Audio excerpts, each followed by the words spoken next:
السلام عليكم، الصلاة والسلام على رسول الله. حبايبي عاملين ايه؟ يا رب تكونوا بخير. لو اول مرة تسمعوني عن اي فودة من قناتي كل يوم وصفة، ان شاء الله نقدم لكم كل يوم وصفة. ان شاء الله هنعمل مع بعض كفتة الفراخ.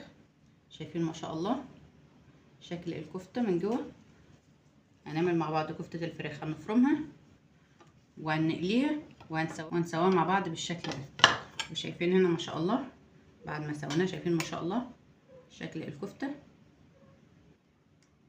شايفين ما شاء الله شكل الكفتة من جوه. هي الفرق بينها وبين كفتة اللحمة ان هي بتبقى بيضة شوية عن كفتة اللحم. شايفين ما شاء الله كفتة اقتصادية وموفرة، يعني لو ما عندكيش لحمة وعاوزة تاكلي كفتة هتعمليها بالطريقة دي. شايفين ما شاء الله شكل الكفتة وما فكتش ولا اي حاجة، واحنا سيبناها استوت مظبوط ما شاء الله. والسر كله في ان احنا بنفرمها حطيناها لسان العصفور، وهنعرف مع بعض حطيناها ازاي. وقدمنا معاها رز بالشعرية او ممكن تقدمي معاها رز ابيض بالشكل ده. ولو لسه ما اشتركتوش اشتركوا وفعلوا زر الجرس عشان يوصلكم كل جديد. ويلا نبدا نشوف عملناها ازاي. واول حاجه هنبدا بيها وهي مكونات الكفته. معانا كيلو من صدور الفراخ، غسلناه كويس ونضفناه من اي جلد كان فيه او دهون عشان هي اللي بتخلي الكفته تفك معانا. ومعانا حزمه من الشبت على الكزبره على البقدونس، ومعانا بصلايه واحده، ومعانا هنا كوبايه من لسان العصفور حمرناها على النار في معلقه من الزيت، وتكون النار هاديه وتهدي خالص عشان تطلع معاكي باللون الجميل ده. بعد ما حمرناها سيبناها بردت وطحناها في الكب. معلقه صغيره من الفلفل الاسود، معلقه صغيره من الملح، معلقه كبيره من بهارات الكفته الجاهزه، وخمس فصوص ثوم. دلوقتي هنشتغل في الكب. اول حاجه نحط البصل، بسم الله. اول حاجه نحط الخضار نفرمه الاول فرمه ناعم، نعمه خالص كده زي ما قلنا الاول، ناعم خالص. بسم الله.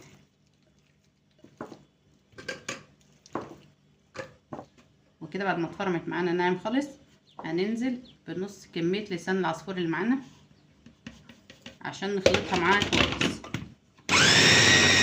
وكده بعد ما خلطناهم كويس مع بعض، وطبعا الكبه اللي عندك كبيره او شايفاها ان هي تستحمل ممكن تفرميهم كلهم مره واحده. انا كنت نسيت احط الثوم، هنحط الثوم دلوقتي وهنفرم معاه بقيه كميه الفراخ. بسم الله. كويس الاول كده. بعد ما اتفرمت معانا كويس هنضيف بقيه لسان العصفور اللي احنا فصصناهم. طبعا لازم تصحني لسان العصفور الاول، ما ينفعش تحطي صحنيه الاول لوحدها في كبه الخلاط. بعد ما خلصنا فرم الكفته هنحط لها البهارات، ولو عندك بابريكا هتحطي معلقه كبيره من البابريكا. ده كويس مع بعضها مع البهارات زي ما احنا شايفين. قلبنا الكفته كلها كويس، هنحطها في التلاجة 10 دقايق، وفي الوقت ده هنجهز مع بعض الصلصه. وهنا اول حاجه عشان نعمل الصلصه حطينا معلقه من الزيت ومعلقه كبيره من السمنه البلدي. وبعد ما الزيت والسمنه سخنوا هننزل ببصلايه وسط مقطعينها صغير خالص. لو مش حابه تعملي صلصه الكفته بصل ما تعمليش، بس انا بحب اعمل لها بصل وثوم. وجربي تعملي الكفته والصلصه بطريقتي، انت مش هتبطلي تعمليها الا بالطريقه دي ان شاء الله. فبدات تاخد معانا اللون الدافع هننزل بمعلقه صغيره من الثوم المهروس. بسم الله. وهنقلبه مع البصله لحد ما ياخدوا اللون الذهبي مع بعض. في الوقت ده بعد ما البصله والثوم خدوا معانا اللون الذهبي كده هننزل على طول بالطماطم عشان البصله ما تحرقش وطعمها يمرر معاكي. بسم الله الرحمن الرحيم. انت لو عندك صلصه وحابه تضيفي معلقتين صلصه وتكملي عصير طماطم، صلصه بتضيفي لها معلقه صغيره من السكر. جربي لصلصه الكفته تضيفي لها معلقتين من السكر، معلقتين كبار من السكر، هتفرق معاكي جدا في طعم الكفته كمان. وهنضيف البهارات.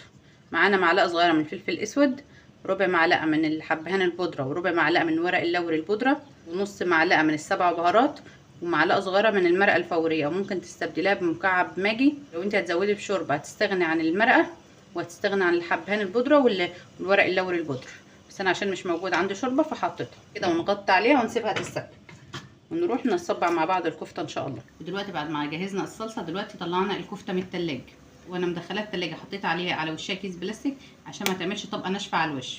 وهنا معانا ده اللي بيبقى في الكفته اسمه فتل كده في الكفته، لازم تشيليه عشان ما تخليش الكفته معاكي تفك. دي كده لو سبتيها هتخلي الكفته تفك معاكي، فلازم تشيليه وانت بتصبعي. لو لقيت اي حاجه من دي لازم تشيليها، دي بتبقى كده، دي كده بتبقى في كفته الفراخ.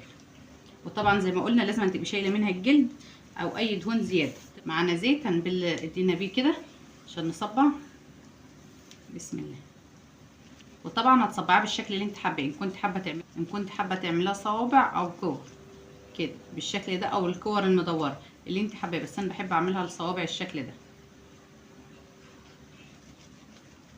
كده بالشكل ده. تفردها كده، فردناها بين ايدينا تطلع معاكي بالشكل الجميل. تعمليها كده لحد ما تسويها بشكل الصابع كده. انت عاوزه الصابع كبير او صغير اللي انت حباه. لو عاوزه هنا زي ما احنا شايفين بعد ما خلصنا الكفته بالشكل ده هنا حطينا الزيت يسخن وهننزل بالكفته. بسم الله الرحمن الرحيم. ما تنزليش بالكفته الا ما الزيت يسخن معاكي. بسم الله. شايفين بعد ما حطينا الكفته هنسيبها تتحمر وهنرجع نشوفها مع بعض ان شاء الله.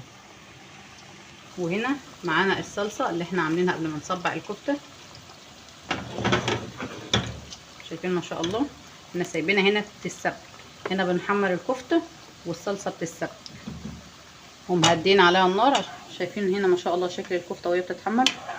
واهم حاجه ان انت ما تقلبهاش كده في الاول، وان الزيت يبقى مغطيها وتتحمر من فوق ومن تحت. في الاول لو قلبتيها الكفته هتفك معاكي، مش هتطلع معاكي بالشكل الجميل ده. وهنسيبها تكمل تحمير ونرجع نشوفها مع بعض ان شاء الله. وهنا كده شايفين ما شاء الله شكل الكفته كده خلاص اتحمرت معانا. وهنطلعها مع بعض. شايفين ما شاء الله. بسم الله. هنحطها هنا في مصفى عشان تصفي اي زيت زياده. شايفين ما شاء الله شكل الكفته. الصلصه بعد ما اتسبكت بالشكل ده، شايفين ما شاء الله شكل الصلصه. هننزل عليها ببطاطسيتين كبار مقطعينهم مكعبات كبيره او صغيره اللي انت حباه. هحط بس الملح لان لسه ما حطيتش الملح خالص. هغطي عليها واسيبها 10 دقايق ونرجع نشوف. انت ممكن الكفته بعد ما حمرتيها بالشكل ده تسيبها تبرد خالص وتحطها في اكياس ثلاجه وتحطها في الفريزر. تيجي تطلعيها تسيبها تفك وتحطها على طول في الصلصه. وهنا كده شايفين ما شاء الله شكل الصلصه بالبطاطس. هي كده خدت نص سوا في البطاطس لان احنا سيبناها 10 دقايق زي ما قلنا. انا مش هزودها برضو ميه دلوقتي، انا هنزل بالكفته الاول. بسم الله. وطبعا انت ما بتحط البطاطس وتهدي النار، البطاطس بتنزل ميتها في الصلصه. نحط عليها ونهدي النار ونسيبها 10 دقايق لحد ما نسخن الميه ونرجع نحطها لها ان شاء الله. كده شايفين ما شاء الله شكل الكفته بعد ما سيبناها 10 دقايق. شربت من الصوص كده، شربت من الصلصه كده. شايفين ما شاء الله. هنزود لها في الوقت ده الميه السخنه، وقلنا لو موجود مرقه هتزودي المرقه. بسم الله الرحمن الرحيم. كده بعد ما زودنا الميه هنظبط الملح وهنسيب الكفته تكمل سواها ونرجع نشوفها بعد ما تستوي مع بعض ان شاء الله. شايفين ما شاء الله شكل الكفته واحنا سيبناها 10 دقايق كده في الصلصه على النار، وكنا مهدين النار. دلوقتي علينا النار عشان تكمل سواها في المرقه. كده زي ما احنا شايفين ما شاء الله طبقنا النهارده بقى جاهز. وقدمنا معاه رز بشعريه، ودي الكفته اللي احنا ما سويناهاش. قدمنا معاه رز بالشعريه او ممكن تعملوا رز ابيض بالسمنه البلدي. شايفين ما شاء الله شكل الرز. حمرنا الشعريه في معلقتين من الزيت ومعلقتين من السمنه البلدي. وبعد ما اتحمرت نزلنا بالرز المغسول ومصفي، وحط فصين من الحبهان وورقتين من اللوري، وقلبناهم مع الرز مع الشعريه وزودناه بالميه السخنه وسويناه وطلع معانا بالشكل ده. وحطينا الملح. هنا معانا ما شاء الله الكفته. شايفين ما شاء الله مفكتش ولا اي حاجه. هي الفرق ما بينها وبين كفته اللحمه ان هي كفته الفراخ بتبقى بيضه شويه من جوه. شكل الصباع شايفين ما شاء الله مفكش ولا اي حاجه. ولو عجبكم وصفتنا النهارده اعملوا لنا متابعه وشير عشان يوصلكم كل جديد. والسلام عليكم ورحمه الله وبركاته.